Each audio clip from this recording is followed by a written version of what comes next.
Hey, so I was just thinking. Sorry, I'm gonna move my camera a little bit and shake. Sorry.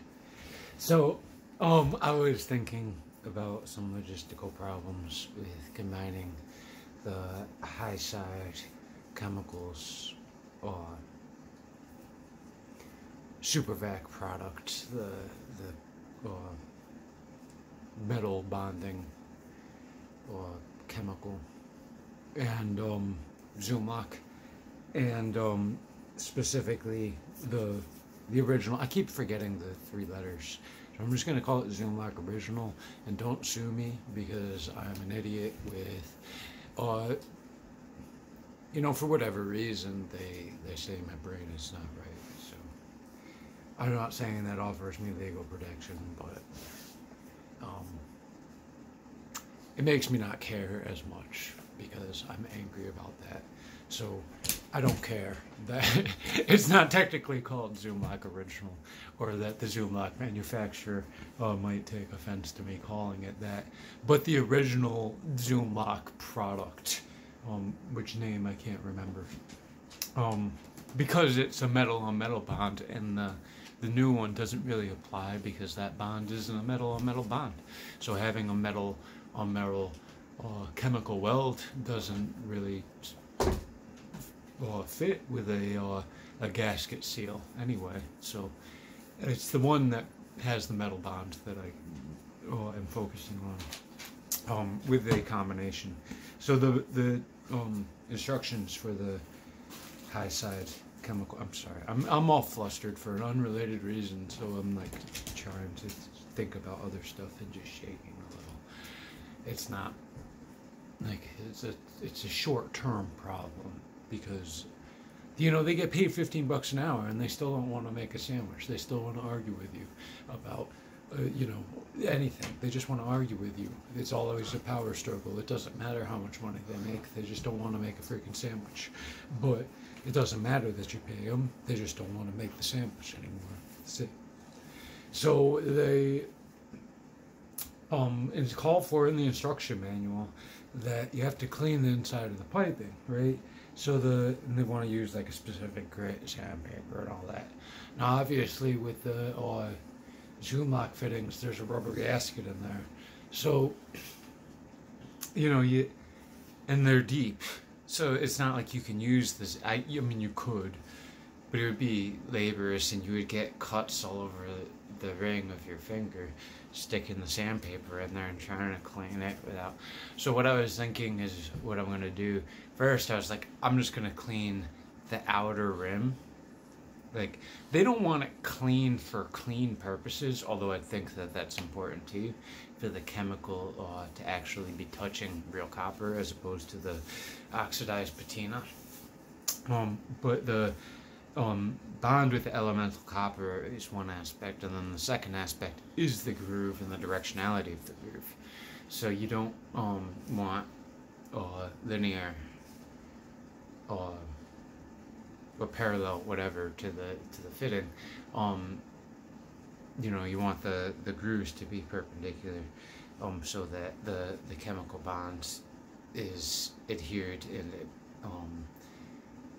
the groove provides friction against back and forth movement, as opposed to being a channel to slip in, which would be counterproductive both for a molecular size leak and the pull apart strength of the bond. So first I was like, I'm just going to clean the outer rim on this side of the gasket, the rubber gasket, so that the true bond is at least there, but I'm not necessarily worried about compromising the progress gasket or or the stop in there or anything. And then I was kind of thinking, I'm like, that's kind of like, I could do better and I could probably do it faster. And so what I was thinking is, because I got a bunch of them, is because I'm abusive to them. The brushes, I'll take a 3/4 inch brush and I'll shove it in a 1/2 inch fitting, and I'll cut the handle off and I'll put a drill on it and I'll bzz, bzz, bzz, bzz. So I got a bunch of old brushes that are like, all the bristles are bent over, and they're not necessarily full size to anything anymore. So what I was thinking is that since they're kind of undersized, I could use them on kind of a slight angle, which is kind of how I've been using them anyways. I just, I put the drill on like a 22-degree angle, and then I work it around, so I'm hitting the outside edge and the inside edge of the fitting, which is sitting like this, with my brush, and then I'm kind of working around. And that kind of X pattern will, to some degree, dodge the gasket incidentally, and I think that's what I'm going to try to do, is actually brush the inside of the zoom lock fittings in preparation of the high side chemical bond. And so that's my plan.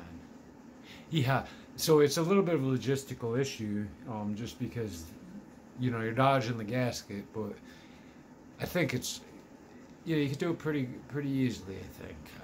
I mean, that gasket could pop out and you could score it and all that, but I think the addition of that gelling, chemical bond is more than sufficient to fill in any microscopic scores that are going to be in that soft, pliable material anyway. So,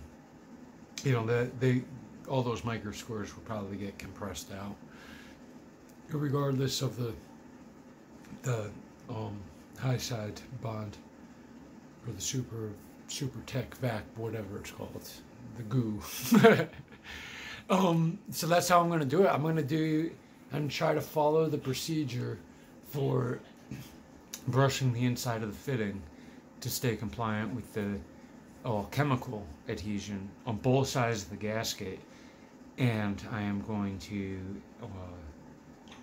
then defer from that instruction and only apply the chemical to the male portion, and not in the female fitting, and then I'm going to attempt to press it very quickly before it sets. And I'm going to repeat that process, because I think that's the right process. Yeah, that's it. It seems like in my mind's eye, it's the right kind of step by step to move forward. I think that another potential logistical hurdle is on piping, because it's a big tool with, I gotta have some muscle behind it and I gotta use two hands, is getting the jaws on the fitting and then not having the fitting move out of its set position, its fully seated position, while I'm applying force. That's another thing. So I was thinking about doing a pre-grip,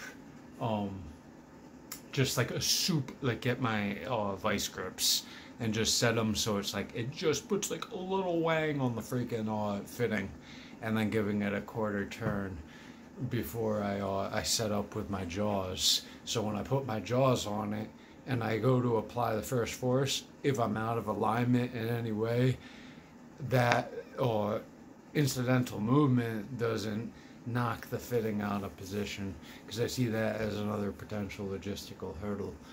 That is something that the people who spend $2,500 probably don't have to worry about, because it's a one-hand connection and you can kind of hold the fitting and pull the trigger. But since I'm using both hands, it's something I have to consider, even from the first fitting. Just kind of plan ahead, so you don't have to make so many mistakes. I think that's how I'm going to handle it. I don't think, if I do you can preset your vice grips to just barely squeeze it just enough so it's got a little tension on it. That's a good plumbing trick in general with fittings, especially slip fittings, is to just put a little bend on it and then solder it so that. But I don't see how it would be an issue applying that same trick to the zoom lock. I do think it would probably be a smart thing to do, because the two-handed connection, and the potential to just accidentally knock the pipe. But besides those two hurdles of cleaning the inside of the zoom lock and dodging that gasket, and the potential for what we'll call slippage and not in an economic theft sort of way, it's not bad. I don't care. Do whatever you want. Just, you know, I think that that's the right way to do my job. Later.